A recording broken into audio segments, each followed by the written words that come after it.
Just a few things before I start. One, I messed up, fucked up. Can't do it, crack open the thing on this one. And it's a habit. As soon as I grab it, you know. And number two, I've decided that Michael's going to make his return sooner than I expected, because I'm going to make Michael clean up my kitchen. Because I don't want to do it, so Michael's going to do it. He's going to take the trash out, he's going to clean up the kitchen.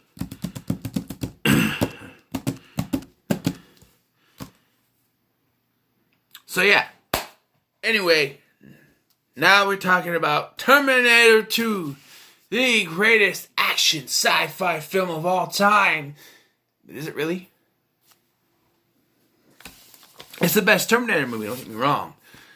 But, as I was leaning towards in my review for the first one, is it necessary to continue the story? Yes and no. If you do it right, yeah. So are you saying they didn't do it right? Absolutely not. I'm not saying it at all. What I am saying is they maybe took some missteps. Specifically with the character of Sarah Connor. As I have aforementioned in the previous review, I think maybe it would have made more sense if Sarah Connor was dead in this movie. And rewatching this, I thought maybe once I rewatch it, I might change my mind. But no. Rewatching this, I think that the connection between John Connor and the Terminator would, or the T-800 per se, would be a more suitable film. Because here's the thing. The Terminator was sent back. The T-800 this time was sent back to protect John Connor. But then to bring Sarah Connor back into the story, I mean, they go cut to her at the institution, mental institution, but they cut to bring her into the story. They have to move away from the plot of the Terminator coming specifically to save John Connor, to go save her so they can bring her into the plot, and then they have to have her in the plot more by her having gone kill Miles Dyson, when you could have had another Terminator do that. What do I mean by that? What you could have done is that, well,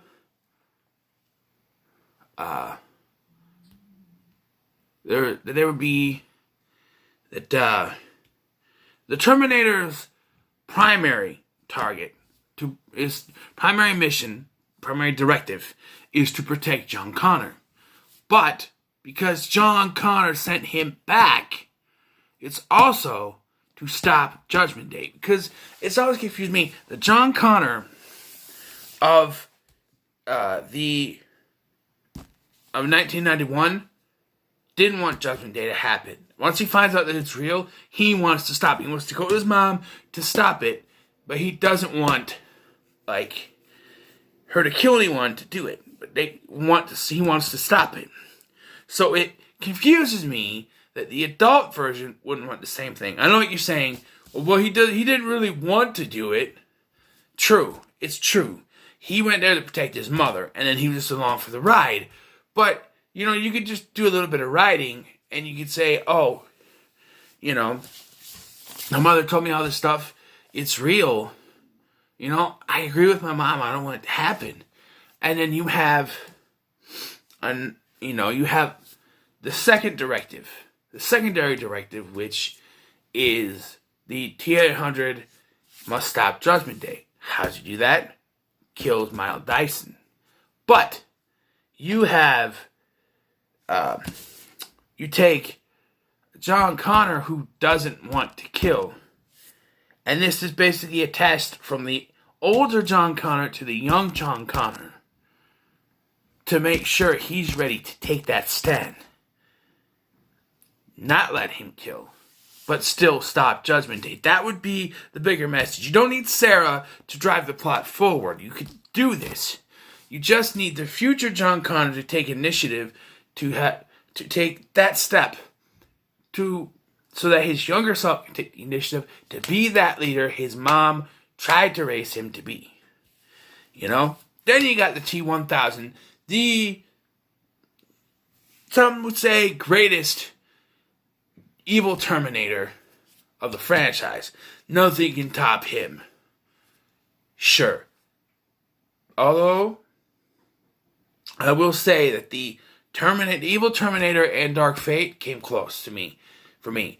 I really liked it, and it came very close, but it didn't surpass it. Now, I know you're saying, this is supposed to be a review, why you put your own ideas, because this is what I'm going to do. This is what I do. I review it, I put my own kind of ideas, whatever. As the movie stands, without my changes into it, it's still a good movie. I just think that they were forcing Sarah to be in this movie because they wanted Linda Hamilton to come back. I don't blame him. I think she was married to James Cameron at the time. So there's that. But still, I know she was married to him at one point. I don't know exactly when, but maybe that's why she came back. I don't know. But for me, she's not really, and even in Dark Fate, I don't really know. Maybe she's more necessary in that than this. But for me, you could have killed her off between the first one and this one. And I think you would have been able to drive the story just fine with John Connor and the T-800 and have the secondary directive, move it forward. But Miles Dyson as a character. Now, some of you may say, like,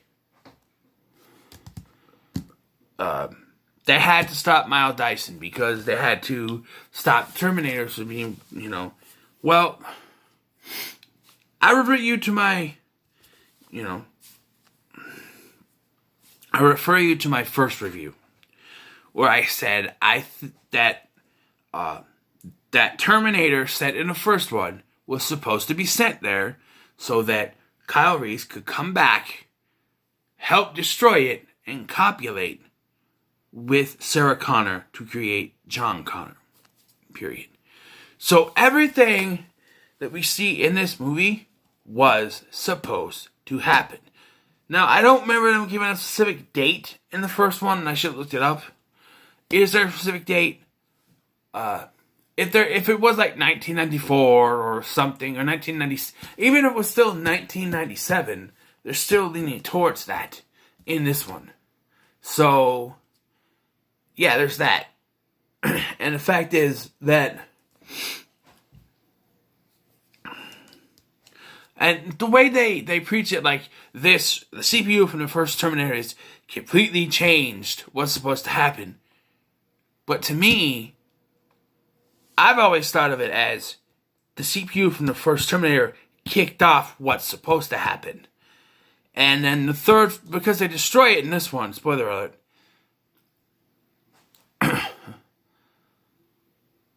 the third one sort of writes itself in there as, oh, this happens, so Judgment Day is still going to happen. And we'll get to that, because maybe I'm missing something, but I've always I don't hate the third one like most people do, okay? I don't at all, but, yeah, it's just, I don't know. The acting, very great, especially from Edward Furlong. I think this was one of his first films. I don't know if it was his very first film, but it's one of his first films. And you get Danny Cooksey as a small role, the stoop kid from Hey Arnold, which I mentioned in the last one. And, Bobby Budnick from Alicia Shores. But I know, why are you drinking the soda on camera? Because half the time, I get parched when I do these reviews. And so I sit here with a dry mouth. That helps. It helps me. I'm sorry, but it does. What else can I say about this movie? Special effects, like I mentioned in the first one, they're practical. Everything you see, like the truck jumping off the thing, they really pushed that truck off the ramp. They really blew up stuff. That's really there. They really blew up a metal Robert Patrick. It's all there. None of it is CGI, except for when they need to. And that's when the T900 or the T1000, when the T1000, I don't know what 900 came from. The T1000 changes, molds, morphs, turns metal. They need CGI for that, obviously.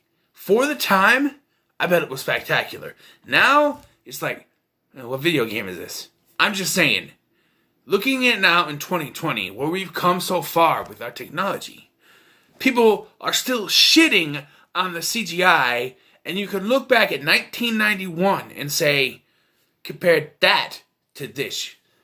You know? You compare the early 90s CGI to this. Compare something like Reboot or Beast Machine or Beast Wars, stuff like that, the CGI stuff, to the CGI of now, and you still shit on it. Look, I'm gonna make this a point, some point in this franchise, I'm sure, but movies come out and I see these reviews and everybody always bitches about CGI. Fucking deal with it. We're in an age where they're going to use CGI. You don't like it? Too fucking bad. They're gonna use it. Okay? They're gonna use it because it's lazy. And it's easy for them to just go on the computer and go beep, beep, boop, boop, boop. You know? And you're just gonna have to deal with it. I always hear complaints, especially in horror movies nowadays. Oh, they use CGI on that. Oh, it looks horrible. Oh, it looks terrible. It's CGI. There are some things you can't do practically. And you just have to use CGI. You're going to have to deal with it because they're going to keep on using it. But in most reviews I hear, when their CGI is used, all the CGI, they use CGI, and it's fine, but it's CGI. They can do it differently. No, they can't. Nowadays, CGI is going to be a thing. And it started, arguably, with Terminator 2. Because this is the first case I've seen. Maybe there was something earlier than this, but this is like one of the earliest cases of CGI, I think. So, you're going to have to deal with it, alright? Just deal with it. Could make that a separate video, but I didn't drink after that. So,